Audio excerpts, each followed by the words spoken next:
bem-vindos à aula de número 6 do Pré-ENEM Linguagens. O assunto de hoje é um assunto muito importante, porque envolve coesão, então a gente tem que ficar bastante atento aos sinais de pontuação e ao uso da crase. Vamos lá? Bom, eu vou começar falando sobre sinais de pontuação usando um textinho que, apesar de ser de autoria desconhecida, é muito comum a gente abordar nos cursinhos pré-vestibulares, justamente para mostrar o quanto a pontuação ela pode complicar a vida da gente, tá? Então é uma historinha muito simples. Um homem rico estava muito mal e antes de morrer pediu papel e caneta. Escreveu um bilhete, mas morreu antes de fazer a pontuação. A quem deixava ele a fortuna? Bom, olha o que ele escreveu. Deixe meus bens à minha irmã, não a meu sobrinho, jamais será paga a conta do alfaiate, nada dou aos pobres. Bom, essa situação, a primeira pessoa a chegar ao sobrinho fez a seguinte pontuação. Deixo meus bens à minha irmã? Não, a meu sobrinho. Jamais será paga a conta do alfaiate. Nada dou aos pobres. Segunda pessoa da história, a irmã, chegou em seguida e pontuou da seguinte forma. Deixo meus bens à minha irmã. Não a meu sobrinho. Jamais será paga a conta do alfaiate. Nada dou aos pobres. Terceira pessoa da história, o alfaiate, pediu uma cópia do bilhete e fez o seguinte apontamento. Deixo meus bens à minha irmã? Não. A meu sobrinho? Jamais. Será paga a conta do alfaiate. Nada dou aos pobres. E finalmente, para complicar a situação, um descamisado da cidade, sabendo do acontecido, foi até lá e fez a seguinte interpretação. Deixo meus bens à minha irmã? Não. A meu sobrinho? Jamais. Será paga a conta do alfaiate? Nada. Dou aos pobres.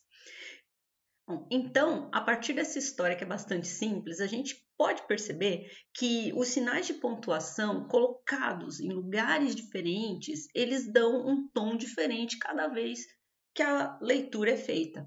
Por isso é muito importante a gente ter consciência desse sistema gráfico, principalmente porque ele é usado de maneira muitas vezes equivocada na língua escrita, né? Na fala não acontece esse problema, porque nós entoamos, por exemplo, fazer a pergunta, a gente entoa e aí forma-se a interrogação, a exclamação também, a gente exalta a voz e acaba exclamando, a vírgula é a pausa. Porém, no texto escrito, principalmente nas provas de redação, nós temos que tomar muito cuidado com a pontuação, porque elas compõem o eixo da coesão e descontam notas de verdade, tá? Então, prestar bastante atenção nos sinais de pontuação.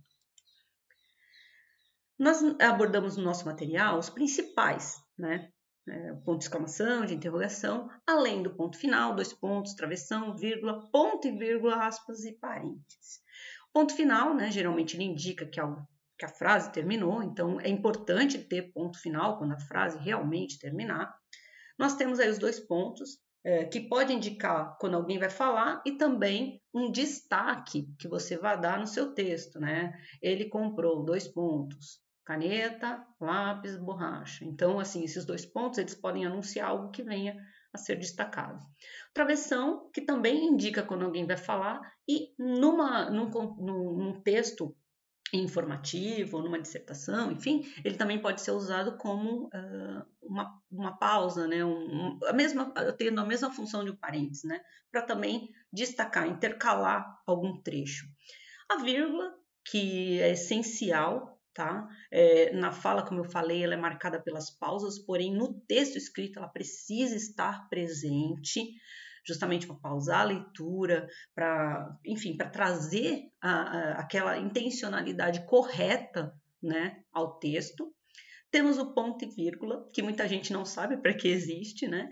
Mas quando ele é usado, ele é muito valorizado, porque ele vai destacar aquela pausa que é um pouco maior que a vírgula e um pouco menor que o ponto. Sabe quando você já usou vírgula demais no seu texto, mas ainda não esgotou o assunto e também não quer finalizar? É o ponto e vírgula que você vai usar aí, tá bom? Temos as aspas, que são sinais usados para realçar, destacar expressões, sejam expressões estrangeiras, sejam expressões cujo valor é diferenciado na língua, né? As figuras de linguagem, talvez. Então, as aspas elas são muito importantes como aspecto gráfico dentro de um texto, ela é uma licença que a gente tem ali para utilizar determinados recursos que sem ela não poderiam estar presentes no texto. E finalmente os parênteses, que são usados para separar expressões na frase ou também dar explicações. Então todos esses sinais, eles são muito importantes, eles existem por um propósito e no nosso texto escrito, eles fazem toda a diferença. E como é que eu entendo isso num texto interpretativo, na interpretação de texto? Justamente da forma que vocês viram anteriormente. Quem não entende de sinal de pontuação não vai perceber, digamos assim, as nuances presentes quando uma pontuação é feita de um jeito ou de outro. Muitas vezes a gente pede para o aluno ler e ele passa batido pelos sinais, pelas vírgulas. Então, isso é uma falta de conhecimento com relação à estrutura da própria língua. Então tem que tomar bastante cuidado, tá, gente? Prestar bastante atenção, porque esses sinais, eles não são gratuitos. No nosso material você tem uma explicação muito mais ampliada, então você vai poder ver como eles funcionam, inclusive, nas provas do Enem. E o segundo tópico dessa semana 6 é a crase. Outro problema também nos textos escritos, né? Eu começo com uma pequena tirinha, diz assim: letra A, onde você vai? À praia, vou ver a crase.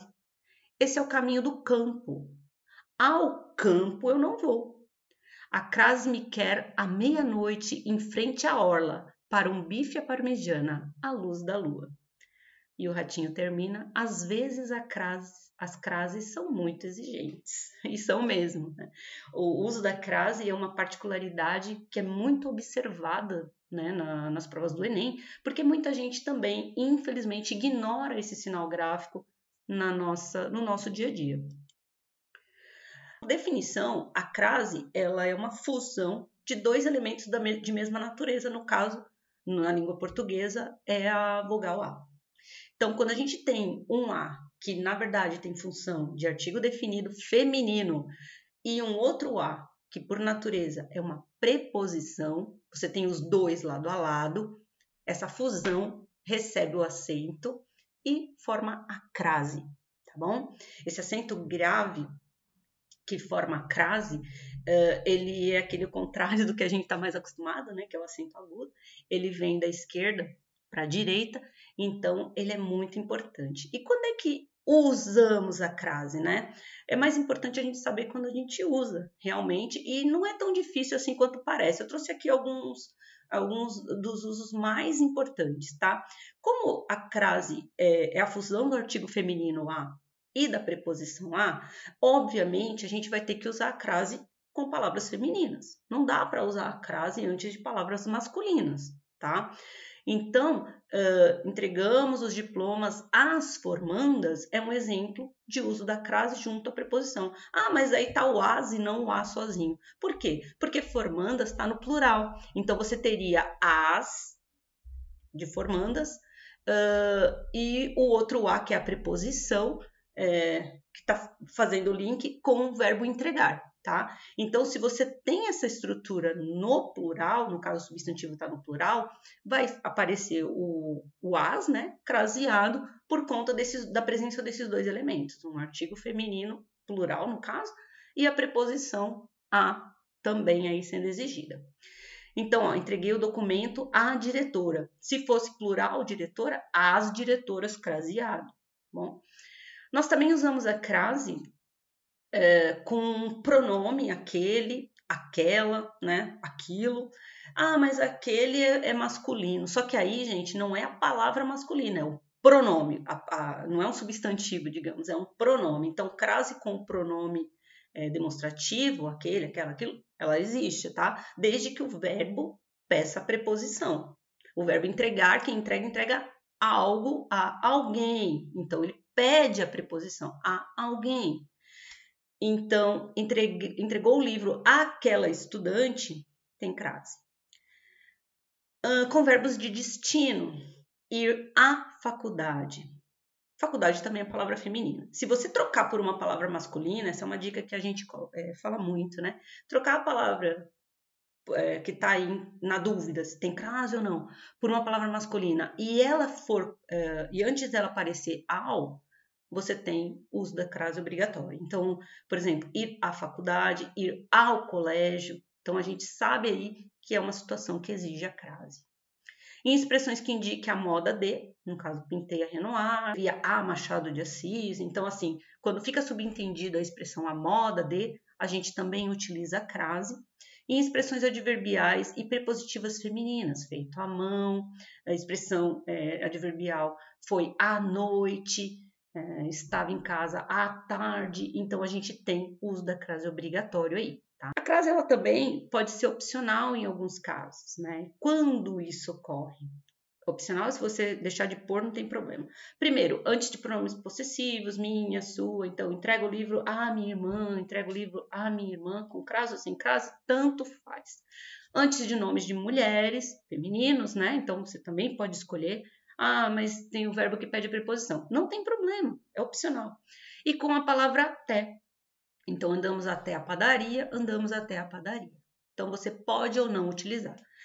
Finalmente, para a gente fechar essa história de crase, quando nunca se usa crase? Então, como a crase é formada pelo artigo feminino mais a preposição, jamais usamos a crase antes de palavras masculinas. Então, escreva a carta a lápis. Enfim, não tem nem nome masculino, nada, não tem. Antes de verbo, também não tem crase, tá? Marta começou a ler um livro, então não tem crase antes de verbo. Com os demonstrativos este, essa, esse, essa, cujo, também não usamos a crase. Dou valor à sua conquista, ela é a moça cuja roupa me referi, tá? Não tem crase. Com pronomes pessoais, o caso reto, eu, tu, ele, nós dois, eles, e pronomes de tratamento, né? Diga a ela que saímos cedo. Enviamos o convite à vossa senhoria. Então, não tem crase. As palavras dona e senhora podem ter crase, tá? A gente coloca, mas com os pronomes de tratamento, não. Com a preposição a, mais alguma palavra que venha no plural, tá? Ou seja, se você não tiver o a com S, só tiver o A sozinho e a palavra seguinte vier no plural, não se põe crase, porque aquilo ali é só uma preposição, não é a fusão da preposição mais o artigo. Então, referia-se a questões políticas. Se tivesse no plural, referia-se às questões políticas, aí a gente poderia colocar a crase, ou melhor, a gente teria que colocar a crase. Entre palavras repetidas também não tem crase, cara a cara, frente a frente, assim por diante. Antes da palavra casa, desde que ela não venha especificada, né? Chegamos cedo à casa, ponto, não tem crase. Chegamos cedo à casa de Maria, aí fica um pouco diferente, tá? Já está especificando, então você usa crase. E com a palavra terra também no sentido oposto ao de água. Então, os descobridores saíram do navio e chegaram à terra, tá bom? Bom, nosso tempo é bastante curto, eu sei que estudar pontuação e crase em 10, 15 minutos é absurdo, mas o nosso material nós temos muita informação sobre isso, tem exemplos, tem os exercícios, então faça com atenção, essa aqui é só uma aulinha de revisão, o bom mesmo tá lá no livro, tá bom? Então, bons estudos para vocês, nos vemos na próxima aula e tamo junto!